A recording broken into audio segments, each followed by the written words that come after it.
네, 하나님께 영광 돌리고 또 성가들을 통해서 받은 은혜 감사합니다. 크게 한번 박수 한번 하실까요? 우리 성가대님 하실까? 네. 아까 이 정도로 치셨어야지. 오늘은 요한복음 강의 68번째 시간으로 나를 대신하신 예수님, 나를 대신하신 예수님 이런 제목으로 우리 하나님의 말씀을 같이 나누도록 하겠습니다. 오늘은 강림절 두 번째 주일입니다. 예수님이 이 땅에 오시는 것을 기다리는 두 번째 주일, 네 번째까지 기다리고 그리고 크리스마스를 우리는 맞이하게 되지요. 지금 우리는 주일마다 요한복음을 강해하고 있습니다. 마침 주님 오시는 이 강림의 계절에 우리는 주님이 십자가를 지시는 그 마지막 직전까지 와 있습니다.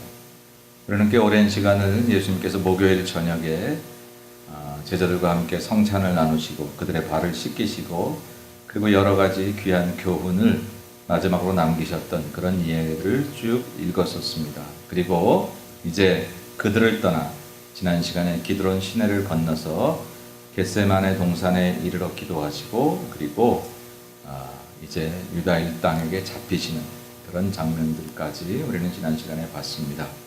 요한복음은 겟세마네 기도를 다루지 않았다고 했습니다. 그래서 한 동산에 예수께서 기도하시고 그렇게 표현을 했지요.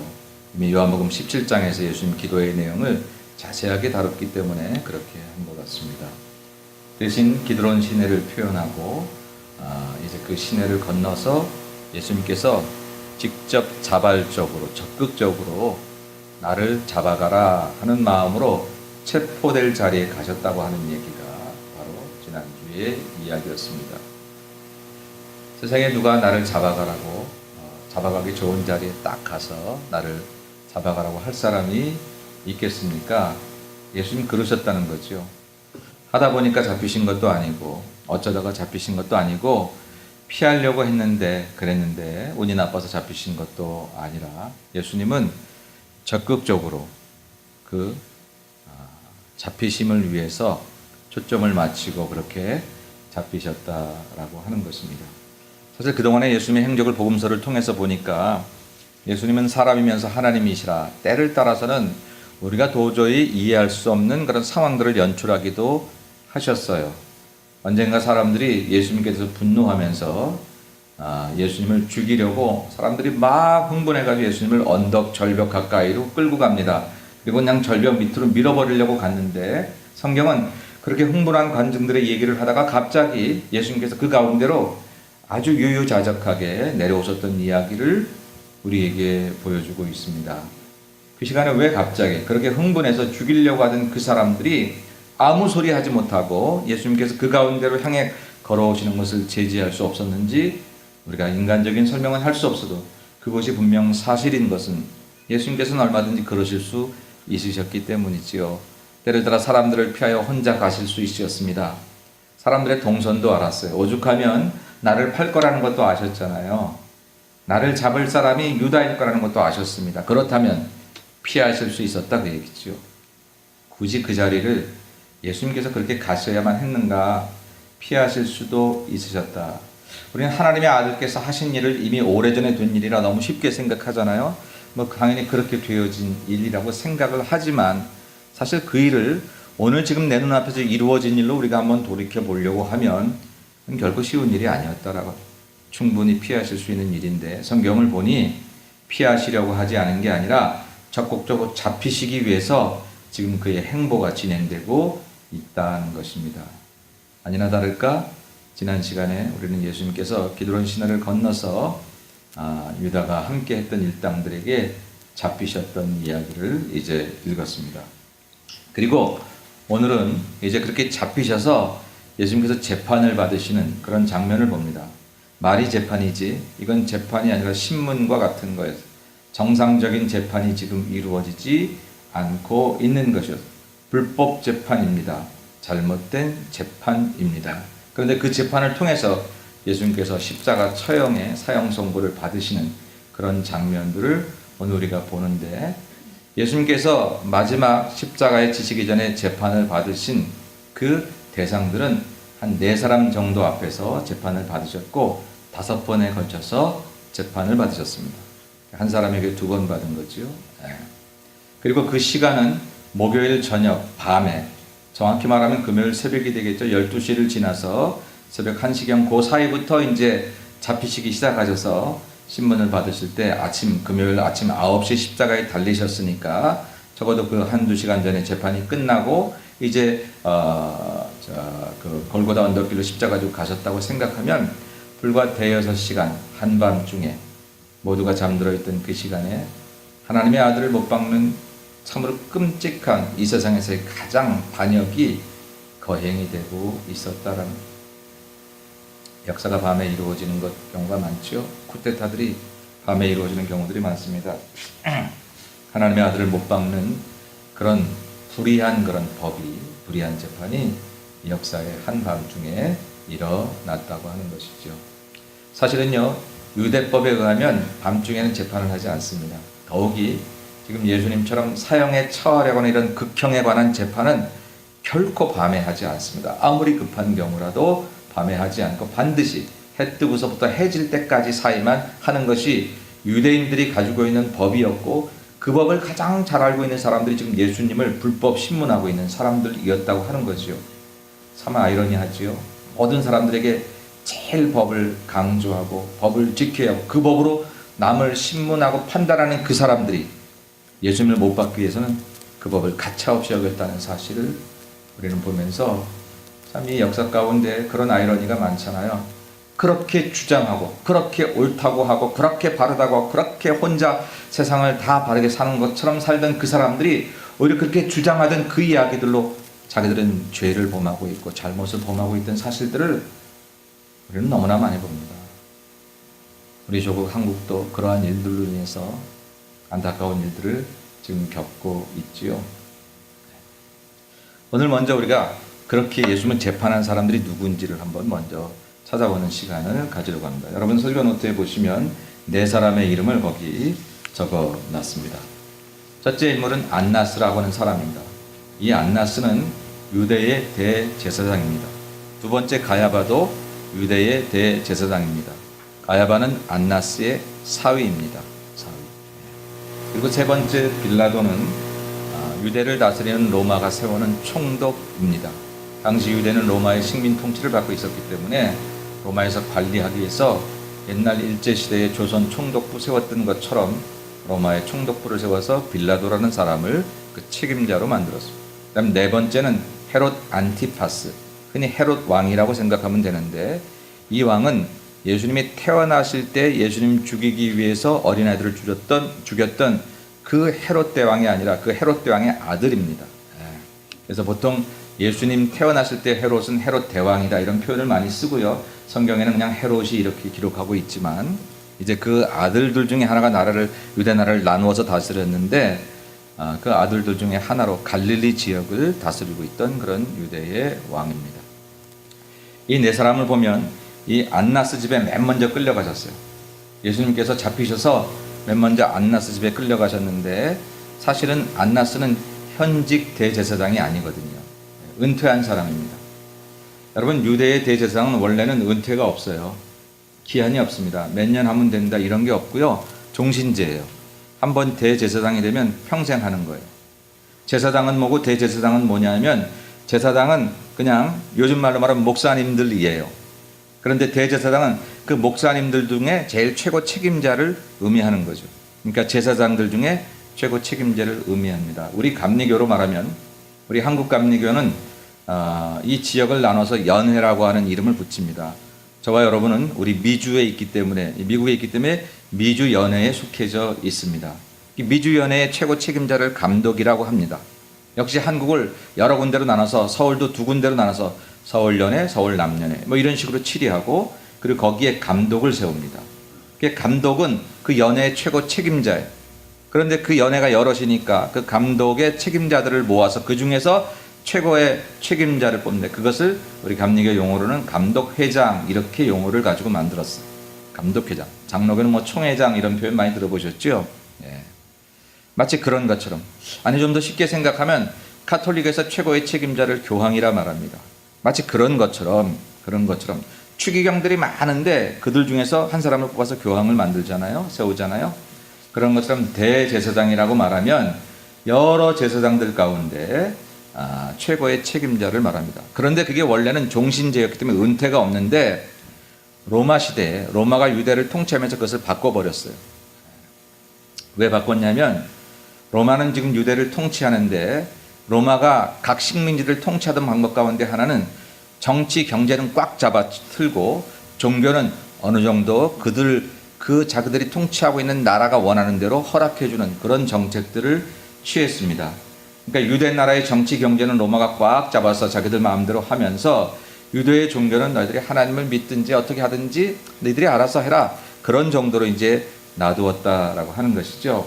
그래서 여전히 유대인들에게는 이 제사장의 그런 역할이 아주 지대했었고 가장 강력한 그런 자리라고 볼 수 있습니다. 더군다나 옛날 유대는 정치와 종교가 하나 된 자리였기 때문에 대제사장 그러면 그 모든 유대인들께 가장 강력한 힘을 발휘할 수 있는 자리였어요. 근데 만일 그 대제사장이 로마에 좀 이렇게 껄끄러운 상대가 앉아 있으면 굉장히 그 민족을 통치하기가 불편한 것입니다. 그래서 통치하는 나라의 그런 힘으로 유대인은 한번 대제사장이 되면 종신제인데 그것을 없애버리고 자기들이 원하는 사람을 세우기 위해서 임기제를 둡니다. 그것도 정확하게 딱 둔 게 아니라 그때 하던 사람이 시원찮다 생각하면 잘라버리고 또 다른 사람을 세우고 그렇게 하는 것이죠. 그래서 그러다 보니까 로마의 유대의 제사장들이 로마 정부의 눈치를 보게 되는 경우가 참 많았어요. 그리고는 로마 정부의 합당한 통치를 돕는 그런 종교를 만들어가기 시작했습니다. 그래서 예수님은 이 땅에 오셔서 제사장들과 싸워야 했어요. 유대의 종교 지도들과 싸워야 했어요. 이미 로마 황자의 종노릇을 하고 있는 그들이 하나님을 바로 얘기할 수 없는 것 때문에 예수님은 그들과 싸울 수밖에 없었던 것이죠. 어쨌든 그래서 원래는 종신제였던 평생 하는 이 제사장, 대제사장직을 이제 임기를 둬서 하게 되었다. 안나스는 한 15년 했다고 역사가 기록되어 있고요. 가야바는 한 20년 했다고 그렇게 역사가 기록을 하고 있습니다. 그런데 현직 당시의 대제사장은 가야바인데 가야바를 제쳐놓고 예수님을 맨 먼저 끌고 간 것이 안나스인 것을 보면 이 사람은 은퇴는 했어도 여전히 실력자였다는 것이지요. 이제 대제사장이 지금 가야바이긴 해도 가야바보다 훨씬 더 영향력을 미치는 인물이었다는 거예요. 실제로 가야바는 안나스의 사위였으니까 안나스에게 5 아들이 있었는데 다 제사장이었고 사위가 있었는데 이 가야바가 사위인데 이 사람도 제사장이었습니다. 그리고 대제사장이 되었습니다. 근데 그럼에도 불구하고 안나스가 계속해서 실력 행사를 하고 있었기 때문에 예수님을 잡으러 간 사람들이 맨 먼저 끌고 간 것이 바로 안나스의 집이었다. 거기서 예수님을 신문하죠. 그리고 두 번째로 가야바의 법정으로 끌고 갑니다. 가야바의 집으로 끌고 가죠.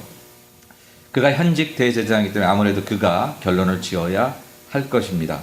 그런데 안나스도 그랬고 가야바도 그랬고 예수님을 재판하는 게 아니었어요. 여러분 재판이라고 하면 무엇이 옳은지 그른지를 가려내는 것이기 위해서 원고의 얘기도 듣지만 피고의 얘기도 듣고 증인의 얘기도 듣고 검사의 얘기도 듣지만 변호인의 얘기도 들어야 하는 것인데 그런 절차가 전혀 없었습니다.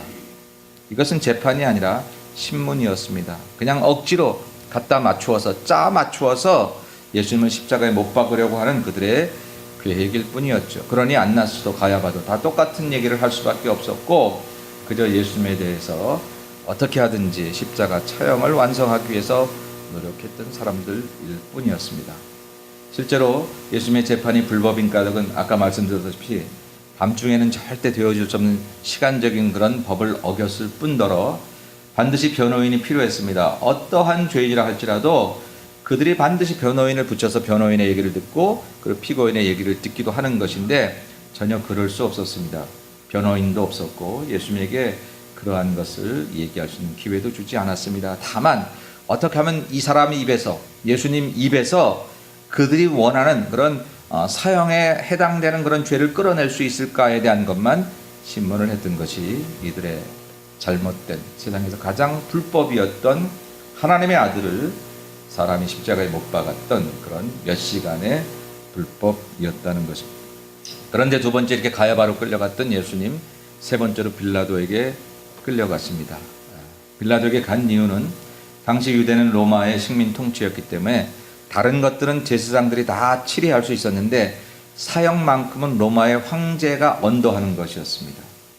사형죄에 해당하는 죄인만큼은 로마 황제 혹은 총독이 직접 다루어야 하는 그런 것이었기 때문에 아무리 제사장들이 이것은 사형이다라고 얘기를 해도 그것을 언도하려면, 그것을 선포하려면 빌라도 총독이 이야기를 해야 됐기 때문에 빌라도에게 예수님을 끌고 갔지요.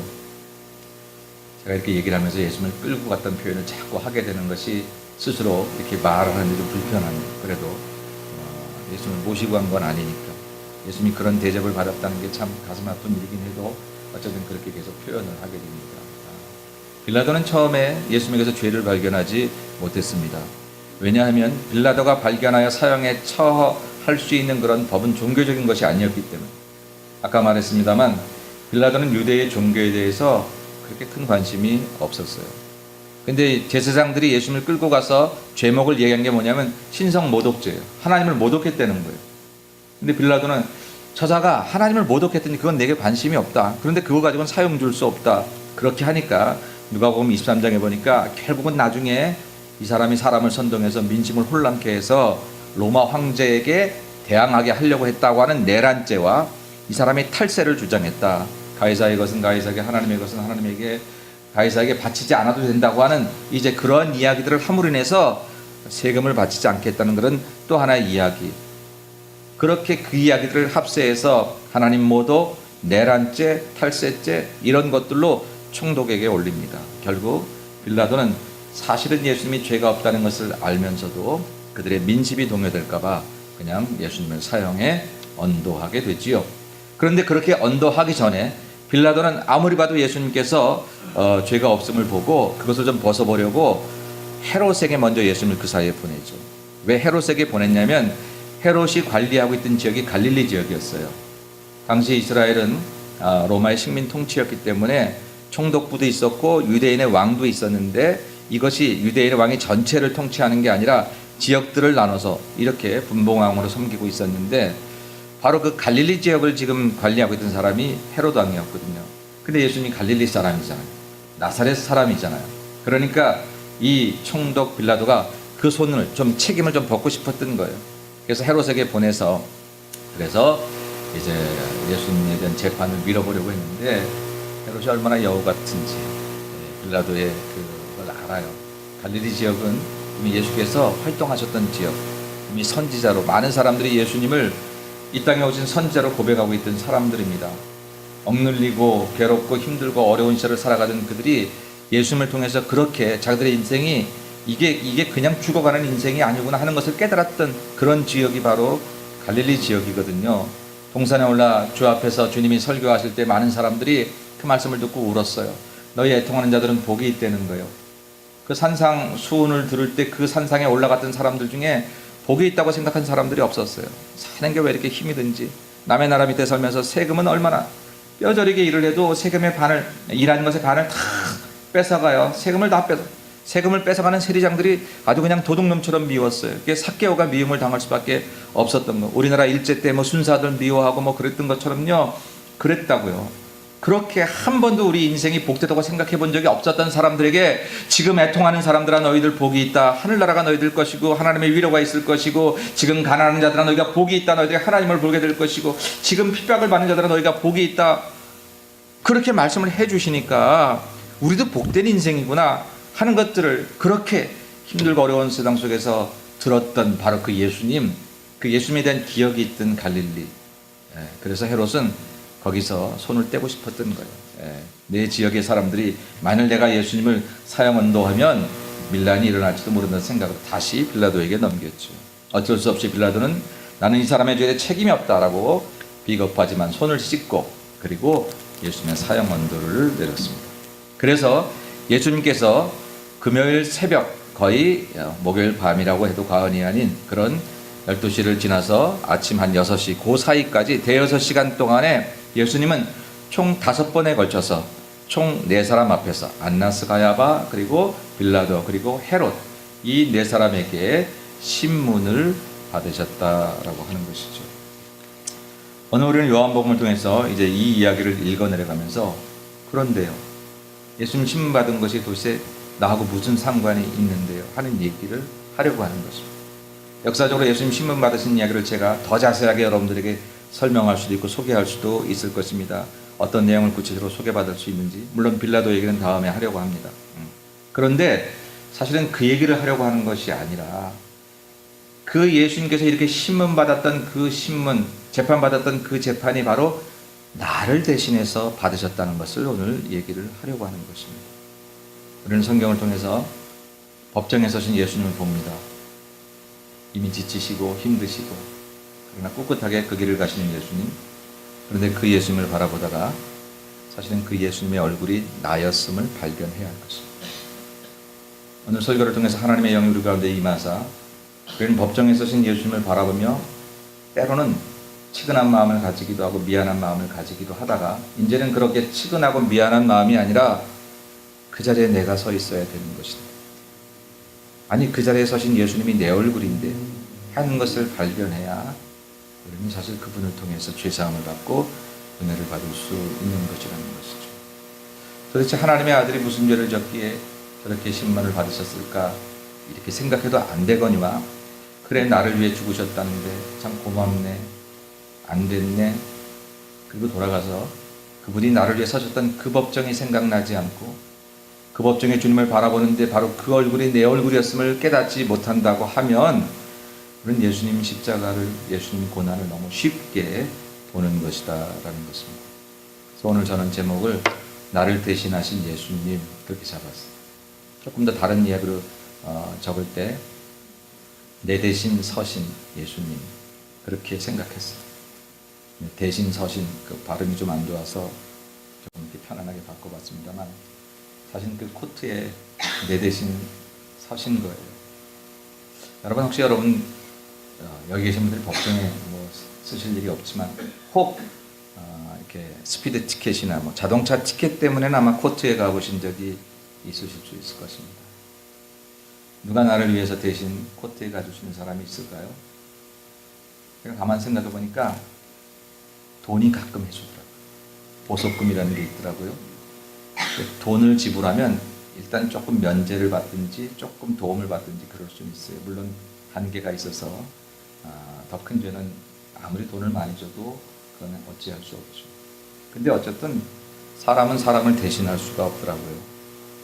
아무리 내 마음이 그래도 자식이 법정에 서 있는데 부모 마음에 누군들 어느 부모가 저 자식 대신 내가 그 법정에 서고 싶지 않은 부모가 어디 있겠어요. 다 대신 서고 싶을 거예요. 아무리 마음이 그래도요 설 수 없더라고요. 왜 그러냐면 죄 때문에 그렇습니다. 죄라고 하는 것이 대신 해결할 수 있는 그런 능력이 우리에게 없기 때문입니다.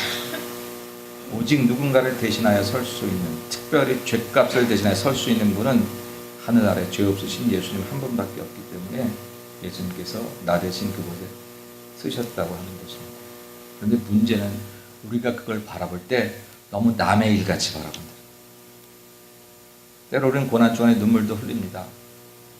요즘에는 예수님 그 고난에 대한 영화 같은 영상 같은 게 많아서 그걸 바라보다가 너무 끔찍하니까 눈물도 뚝뚝 흘리고 가슴 아파하기도 합니다. 그런데 여러분 예배당에서 가슴 아파하고 예배당에서 눈물 흘리는 게 세상에 나가서 희석되면 아무것도 아니에요. 아무것도 아니에요. 우리는 극장에 온 게 아니거든요. 우리는 극장에 와서 한번 참 좋은 영화 봤네 그리고 돌아가는 사람들이 아니거든요. 여기서 주님이 나 대신 그 죄를 담당하시고 그 피를 흘리셨다고 믿어지면 세상에서 그 피값을 하며 살아야 되는 거예요.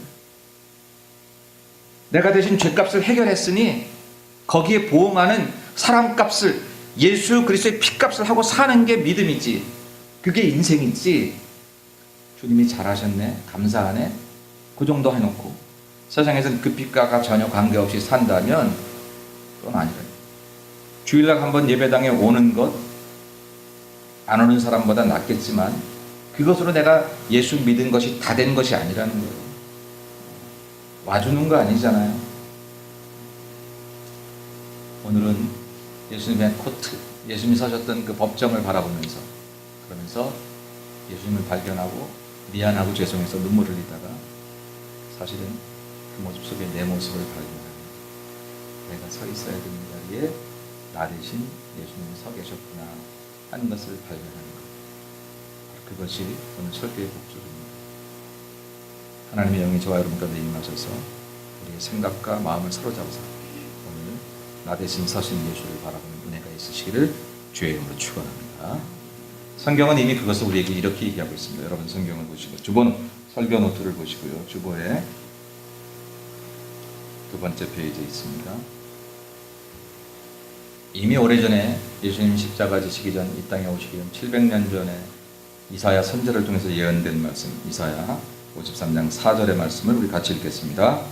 그는 실로 우리의 질고를 지고 우리의 슬픔을 당하였거늘 우리는 생각하기를 그는 징벌을 받아 하나님께 맞으며 고난을 당한다 하였노라. 아멘. 어떻게 이렇게 세상 사람들이 이럴 걸 예언했지요? 800년 전에 오신 예수님의 고난을 이야기하면서 근데 사람들이 그럴 거라는 거예요.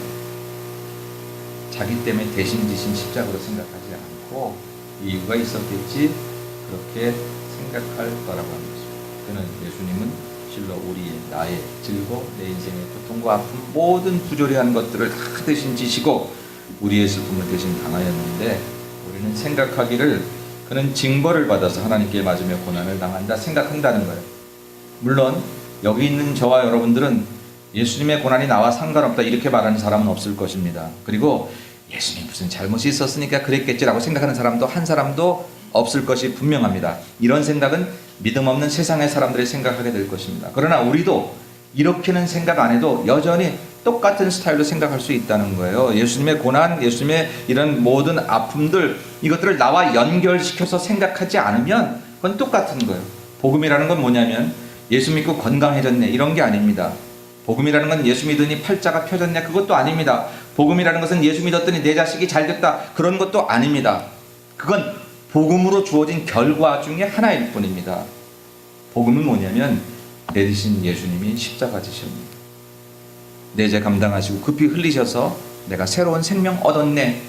그게 복음입니다. 그 복음을 가지고 사는데 건강도 주셔서 감사하고 그 복음을 가지고 사는데 자식도 잘 되게 해주셔서 감사할 뿐이지 내 자식이 잘 안 되는 거 아픈 일이긴 하도 그것 때문에 복음이 흐려지는 건 아니에요. 내가 아픈 게 힘든 일이긴 해도 내가 아프다고 하나님이 안 계신 것도 아니에요. 원래 복음은 그런 게 아니었기 때문에 그래요. 아플 수 있어요. 예수 잘 믿어도요. 그렇게 잘 믿던 천사 같은 사람들이 갑자기 졸지에 이 세상을 뜨는 경우를 바라보면서 우리는 허탈할 때가 있어요.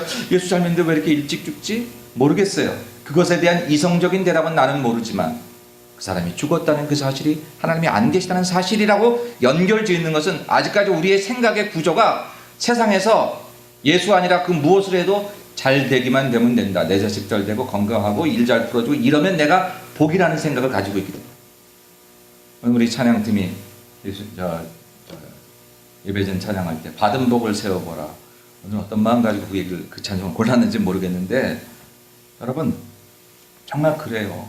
세상적인 그게 받은 복이 아니라 예수 그리스도가 내 대신 법정에 서셨다는 게 내 인생의 최고의 복이며 내가 져야 할 십자가를 예수님께서 대신 지셨다는 것 그것이 우리 인생의 기적 같은 복임을 믿으시기를 주의 이름으로 축복합니다. 놀라운 일이죠. 놀라운 일. 그래서 이사야 선지자는 이 땅에 많은 사람들이 아니 믿는 사람들도 그것을 그렇게 생각하지 않고 내 대신 십자가 지시고 내 대신 고난을 겪으신 예수님을 생각하지 않고 그 예수님을 통해서 내게 어떤 혜택이 주어질 것인가 이런 혜택이 많이 주어졌다는 것을 간증이라 말하고 그리고 그것이 풍성할수록 잘 믿는 거로 생각하는 것 어떤 때는 내가 부끄러움이 많고 내가 한 일도 없는데 너무 많이 주셨어요. 겸손한 고백이죠. 정말 우리가 주님 앞에 뭐 했다고 잘할 수 있는 게 뭐 있겠어요. 근데 그런 고백은 그래서 이렇게 주신 건 너무 감사해 이제는 잘할 거 이렇게 연결돼야 되는데 계속 잘못하면서 내 인생에 특별한 사고가 없으면 그것이 복이라고 그것이 하나님 계신 증거라고 살아가는 우리들이 이게 잘못된 거라고 하는 것이죠. 오늘은 주님이 법정에 서셨는데 나를 대신하여 서셨다는 그 예수님의 모습 속에서 내 얼굴이 보여요. 내 남편 얼굴도 아니에요. 나를 힘들게 하는 그 사람 얼굴도 아니에요. 내 인생이 불행한 것은 저 사람 때문이지 아니에요. 거기서 내 얼굴이 보여요. 진짜 우리 죄가 용서받고 부활하신 주님 따라 우리도 부활하고 성령의 모습으로 오신 하나님으로 우리가 새롭게 출발할 수 있는 것입니다. 예수님이 오시는 이 거룩한 성탄에 우리는 법정에 서신 예수님을 다시 한번 바라보면서 예수님이 오신 그 의미를 다시 한번 재조명해야 될 것입니다. 오늘 그래서 저는 나를 대신하신 이 예수님이라고 하는 이 생각을 가지시면서 제목을 가지면서 세 가지로 이 얘기를 잠깐 간단하게 설명을 하려고 합니다. 첫째로 나를 대신하신 예수님이라는 것은 어떤 뜻이냐면 예수님이 오신 것이 나를 대신하기 위해서 오셨다 이런 뜻입니다. 오늘 강림절 두 번째 주일을 맞으면서 예수님 오신 것에 대해서 사실은 설교해야 하는 이 시점에 요한복음 강의를 따라 이 말씀을 하는데 가만 보니까 그래 예수님이 오신 것은 처음부터 나를 대신하기 위해서 오셨더라고요. 내 방패 노릇도 해주시고 내 산성 노릇도 해주시고 여러분 살면서 누가 내 아픔을 알아주고 누가 내 대신 앞서가면서 내 길 치워주고 그런 사람이 있으면 얼마나 좋을까요? 다른 사람 다 욕해도 어떠한 경우에도 그 사람은 나를 욕하거나 정죄하지 않고 끊임없이 기다리고 끊임없이 사랑하는 그럴 사람이 있다면 그 우리 인생의 힘이 되겠죠. 아마 사람 가운데 그런 정도의 사람이 있는지 잘 모르겠어요. 왜냐하면 사람은 은혜를 받은 사람일수록 오히려 그 은혜를 모르는 경우가 참 많더라고요. 오죽하면 사람이 짐승도 다 은혜를 아는데 사람은 모른다고 얘기를 했을까요? 이사야 1장에 그런 얘기 나오잖아요. 소도 낳고 구유를 알고 짐승도 다 자기의 지은 자를 아는데 사람이 이 백성이 하나님을 모른다고 그 은혜 모르는 백성을 얘기하고 있잖아요. 아마 굳이 찾아본다면 어머니들은 그래도 괜찮아요. 아버지들은 또 야단만 잘 치니까. 어머니는 자식이 잘못해도 자식 잘못한 거 야단을 치면서도 끊임없이 기다리고 끊임없이 용서하고 아마 제일 비슷한 사람을 찾으라면 아마 어머니가 아닐까 생각은 하지만 어쨌든 그렇게 마음을 가지고 있어도 대신 질 수는 없습니다. 예수님이 이 땅에 오신 것은 나를 대신하기 위해서였다라고 하는 것이죠. 여러분 감당할 수 없는 그런 커다란 인생의 장벽이 여러분에게 있습니까? 혼자 넘을 수 없다고 생각될 때 여러분을 대신하여 오신 예수님을 기억하십시오. 예수님에게 그 장벽은 문제가 안 됩니다. 문제가 되는 것은 그 장벽 앞에 주저앉아서 예수님을 잊어버리는 내 마음이 문제가 됩니다. 지금 나를 감당할 수 없는 그런 큰 위협으로 어떤 사망의 골짜기로 끌고 가는 내 인생의 문제들, 예수님에겐 그게 문제가 되는 게 아니에요. 문제가 되는 것은 그 문제들 앞에서 내가 너를 사랑한다고 수없이 얘기해도 돌아서고 망각하고 잊어버리고 의심하면서 하나님에게 손 내밀지 못하는 이 못된 마음을 가진 우리가 문제로, 이 마음이 문제가 되는 거지 절대 우리 앞에 있는 문제들은 되는 게 아니다 라고 하는 것입니다. 혹시 여러분 감당할 수 없는 죄의 무게에 힘들어 하시는 분들도 계십니까? 어쩌자고 내가 그랬지 이런 생각이 들어가면서 그 죄 때문에 힘들어하는 사람들, 사람에게 뭐 어떻든지 하나님께 그것이 문제가 되지 않아요. 너무나 악해서 주홍빛 같은 죄라고 표현을 한다고 해도 양털같이 희게 씻어주시는 게 해주시겠다는 거예요. 값을 단단히 치르고서 예수 그리스도의 피값을 통해서 해주시겠다고 하는 거예요. 근데 문제는 뭐냐면 그 공로를 안 믿는 거가 문제가 되는 거잖아요. 오늘 이 땅에 오신 예수님을 기다리는 강림의 절기에 오늘 이 말씀을 기억하면서 우리가 첫 번째 생각할 건 뭐냐면 예수님께서 오신 것은 나를 대신하기 위해서 오셨다. 이건 믿자고요. 죄를 지면 안 되지만, 죄를 가볍게 보셔도 안 되지만 혹시 이미 지은 죄 때문에 고민하시는 분이 계시다면 자유하십시오. 예수 그리스도 앞에 회개하고 진심으로 회개한다면 그 짐을 벗으셔야 됩니다. 하나님께서 참 부족한 우리들이 새롭게 살기를 원합니다. 집 나간 탕자가 온갖 세상의 죄짐들을 다 껴안고 세상의 때들을 다 가지고 왔는데 아버지가 달려가서 그 아들을 씻기기 시작합니다. 깨끗하게 씻기고 새 옷을 갈아입히고 잔치 자리를 만들어주고 가락지를 끼워주고 너는 죽었다가 살아난 내 아들이다. 그랬는데 그 다음날 이 아들이 아버지한테 미안해서 다시 뒤집어 쓰고 다시 다 새까매져가지고 집에서도 못 자고 저 뒤에 창고에 가서 쪼그리고 잔다면 아버지에 대해서 그 겸손한 마음이 아니라 아버지를 또 한 번 힘들게 하는 거예요. 어젯밤엔 그렇게 비참하게 왔다고 할지라도 주님 앞에 죄된 모습으로 정말 부끄러워 얼굴을 들 수 없는 모습으로 왔다고 할지라도 아버지께서 우리를 깨끗하게 씻겨주시고 새 옷을 갈아입혀 주셨으니 다음 날은 벌떡 일어나서 아버지에게 인사하고 종들을 관리하고 힘있게 살아가는 게 그게 아버지가 원하는 아들의 모습 아닙니까? 죄 안에서 자유하고 우리의 허물에서 자유할 필요가 있습니다. 죄를 가벼이 얘기하는 얘기가 아닌 것을 여러분 아실 것입니다. 이미 지은 죄라면 예수 그리스도 나 대신 십자가에 달리시고 찍 맞으신 예수님을 기억하고 자유하셔야 될 것입니다. 뿐만 아니라 살다 보니까 좀 억울한 일도 당하더라고요. 속상한 일도 있고요. 정말 어디다 터놓을 수 없는 문제들, 그런 아픔들도 있더라고요. 가슴 아래 하다 보니까 병도 나요. 그렇게 살아서는 안 될 것 같아요. 그렇다고 누구에게 아무렇게나 말할 수도 없어요. 뿐만 아니라 이 억울함을 누가 풀어줄지, 죽었다 깨나도 내 억울함을 풀어줄 자가 없는 것 같아요. 성경을 보니 예수님이 서신 법정에 억울한 법정이 있어요. 예수님 서신 그 자리가 말도 안 되는 자리였어요. 예수님 서신 그 자리가 너무나 속이 터지는 자리였어요. 근데 그 자리가 바로 나를 위한 자리였으니까 2000년 후에 LA에 살고 있는 저와 여러분의 억울한 자리를 이미 예수님께서 대신하신 거예요. 그리고 값을 지불하신 거예요. 이제 내 인생의 억울한 자리는 이미 페이됐어요. 페이오프 됐어요.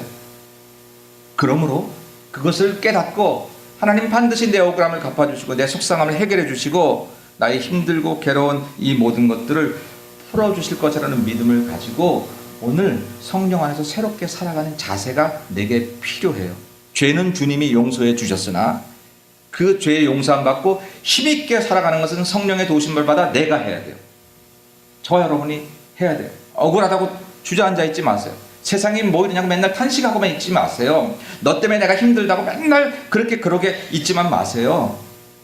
그래야 되는 게 아니에요. 예수님 서신 법정이 내 대신 서신 그 자리가 이미 내 이 모든 어려움들을 다 해결하고 페이오프 끝낸 거예요.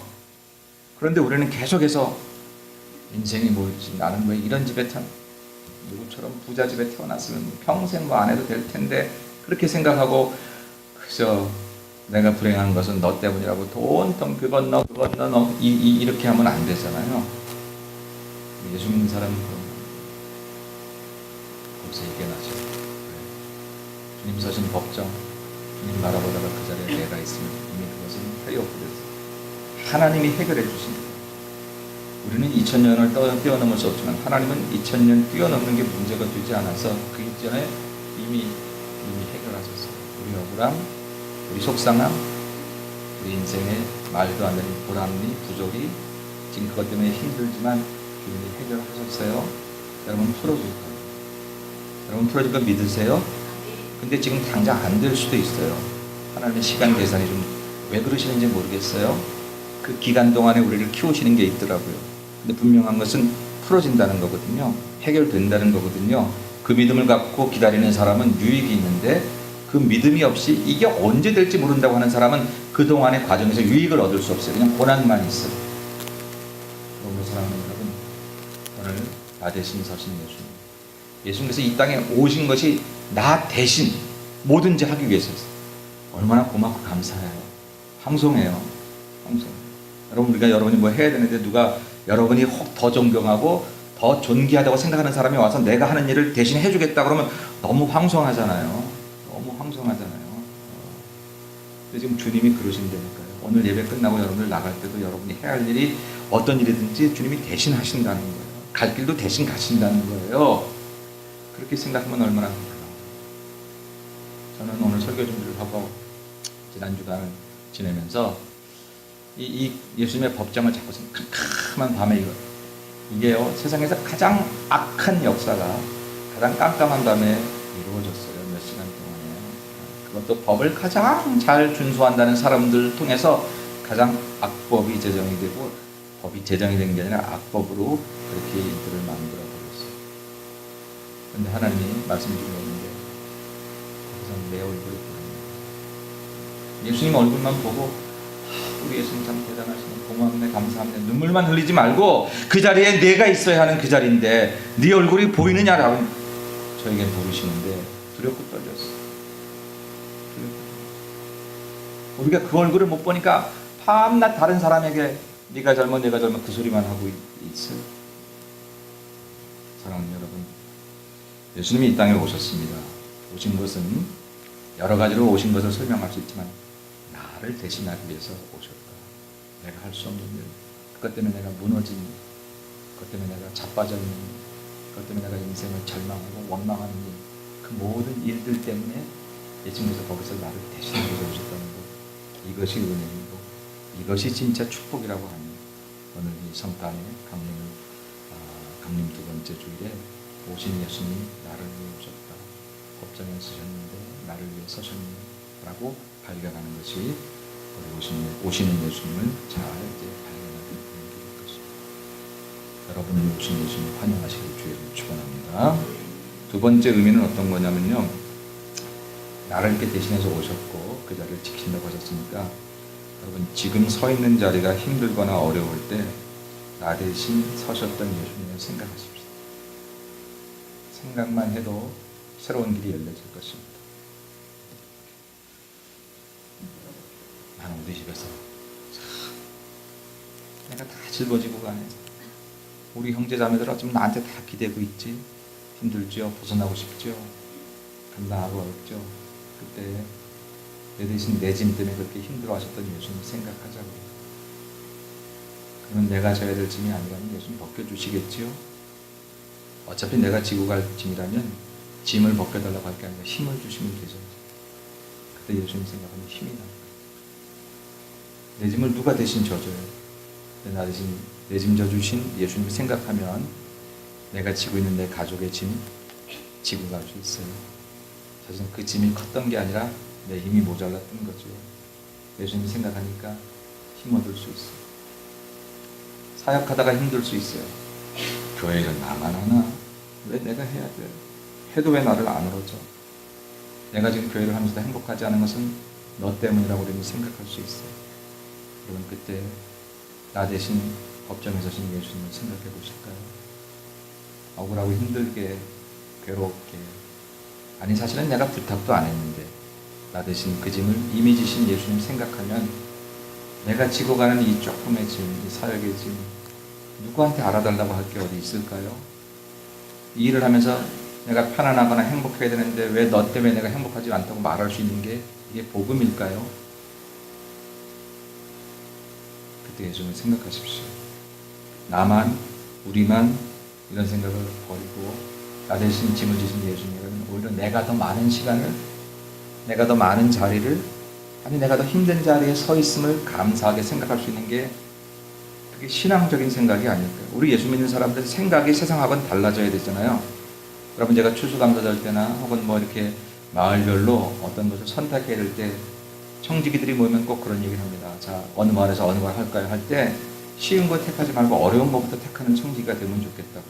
그리고 마을 식구들은 우리 청지기가 제일 비싼 거, 제일 힘든 거, 제일 어려운 거를 택해오면 딱 박수. 아이고 이게 참 우리 청지기 이게 느려 터져가지고 제일 나쁜 거 골랐네. 이러지 마시고 비싼 거, 아주 비싼 것만 골라와서 당신이 반 내세요. 뭐 이러지 말고. 그러지 않습니다. 우리 식구들이 그러지 않는데 생각이 그래야 된다는 거죠. 어쩜 이렇게 제일 힘든 걸 택해와서 이뻐라 이렇게 말씀하셔야 되는 거죠. 나를 위해 십자가 지신 예수님 생각하면 내가 더 어려운 자리에 있고 싶은 것이 그게 우리의 마음이 아닐까요? 받은 은혜를 갚고자 해야 되잖아요. 받은 은혜를 갚기 위해서 저와 여러분들이 하는 거죠. 우리가 여기서 지금 뭐 주님 섬겼다고 구원받는 게 아니라 구원받은 은혜가 너무 크니까 주님을 섬기려고 하는데 그 큰 은혜를 받아서 구원을 받아서 이 일을 하면서 이것 때문에 우리가 늘 불평과 원망이 나온다면 그런 주님의 그 놀라운 사역의 대가를 우습게 하는 것이 되는 거 아니겠습니까? 여러분 인생이 힘들거나 여러분 서 있는 자리가 지금 힘들거나 어려울 때 그때 법정에 서신 예수님을 생각해두고 그 법정은 자신의 내 법정인 것을, 내가 서야 하는 자리인 것을 예수님이 이미 나를 대신 서셨기 때문에 오늘 내가 이만큼 자유롭게 살아갈 수 있음을 감사하게 여기고, 사실 그렇게 감사가 진짜 우러나오면 그동안 무겁다고 생각했던 것들이 하나도 무겁지 않음을 여러분 발견하게 될 거예요. 할머니가 쌀가마 집기는 어려워도 5kg 쌀가마 똑같은 5kg 손주는 정실정실 등에 업고 춤을 추는 것. 그것은 이게 짐이 아니라 내게 축복, 이 어린 것이 세상에서 제일 잘생긴, 사실은 안 그럽니다. 얼굴은 고구마 같은데 할머니가 보기엔 세상에서 제일 잘생긴 손주처럼 보이는 것, 제가 할아버지가 되니까요. 그렇죠. 제가 할아버지가 되니까요. 제가 요즘에 여자이지만 할아버지 목사님들 보면은 오랜만에 만난 사람 보면 스마트폰이라고 우리 손주야. 제가 그런 짓을 하네요. 그렇게 보이니까 여러분 짐이 아니에요. 내 손주는 짐이 아니에요. 그래서 허리가 아파도 할 수 있어요. 주님이 한 사역을 하는데 힘들고 어려울 수는 있으나 그것은 은혜가 부족하거나 내림이 모자랄 뿐이지 주님 나에게 주신 그 은혜의 대가에 비하면 아무것도 아니잖아요. 근데도 우리가 불평하거나 원망이 들 수 있어요. 그때 이제 법정에 서신 예수님 생각, 나를 대신해 사셨던 예수님, 억울하게 속상하게 어쩌다가 나 같은 것들을 거기까지 쓰시는 거지. 미안하고 죄송합니다. 그래서 다시 한번 내 마음을 다잡는 그런 은혜가 우리에게 있어야 그것 때문에 오신 예수님을 맞이하는 성탄의 이 길을 잘 걸어갈 수 있다는 것이죠. 여러분, 힘들 때, 괴로울 때 내가 서 있는 자리가 정말 억울하다고 생각해요. 나를 위해 억울하게 십자가 지시고 법정에 서신 예수님을 생각하시기를 주의 이름으로 축복합니다. 마지막으로, 그래서 마지막 결론은 뭐냐면요, 나도 누군가를 위해 대신하는 삶을 살자는 마음으로 오늘 이 예배를 하겠습니다. 나를 대신하신 예수님, 이게 제목이었는데 결론을 갖고 나면 누군가를 대신하는 나, 여러 가지 바뀌어져서 살아갑니다. 보네프라는 신학자가 예수가 누구냐? Man for others, 다른 사람을 위한 존재라고 했죠. 예수님은 철저하게 다른 사람을 위한, 그럼 그리스도인은 누구냐? 똑같아. 뭐 내가 다른 사람 위해 사나요? 나조차고 살지요. 그렇습니다, 여러분. 우리가 한계가 있어서 세상 모든 사람에게 우리의 영향력이 미칠 수는 없습니다. 그러나 바로 내 옆에 있는 사람, 같이 있는 사람들을 사랑할 책임은 있습니다. 한 울타리 안에 있는 사람은 무조건 우리의 섬김과 희생과 사랑의 그런 관계를 맺고 살아갈 책임을 주신 그런 거예요. 근데 우리가 그 자리에서 파탄이 많이 나요. 가정이 깨어지고 교회가 깨어지고, 안 깨워줘도 사랑하며 살지 못하고 미워하며 살고 끌어내리려고 살고, 오신 예수님이 그것을 다 예방하기 위해서 이제 이렇게 오셨다고 하면, 여러분, 주님이 우리를 대신한 것처럼 우리도 주님을 대신하여 세상을 향해 나가서 그렇게 살아가십시오. 앞에 촛불을 보실까요? 어떤 게 어미초, 엄마초 같아요? 큰 게 엄마초가 아니라 지금 작아지고 있는 게 엄마초죠. 초는 작아질수록 엄마가 되는 겁니다. 예수님이 되는 겁니다. 내가 작아지고 내 모습이 작아질수록 그런 예수님처럼 되어져 가시도록, 아직도 내가 가득해서 주님이 나를 통해 하고 싶은 말씀이 아니라 내가 하고 싶은 얘기들을 이렇게 주님을 위장해서 하게 될 때에 우리는 그냥 아직 타지 않은 초로 남아있을 수 있다라는 것입니다. 강림절 두 번째 주일 기도하시면서 주님을 기다리시되 나를 대신하기 위해 이 땅에 오신 예수님을 생각하시면서, 예수님께서 이 땅에 오신 것은 나를 대신하셨습니다. 지금 서 있는 자가 힘들고 어려울 때 나 대신 법정에 오신 예수님 생각하면서 나도 이제는 누군가를 대신하며 살자, 그렇게 다짐하는 날 하십시오. 만약 그렇지 않으면 예수님께서 이렇게 보실 것입니다. 내 너를 위하여 몸도 키우고 모든 것 주었는데 너는 나 위에 무엇 주느냐.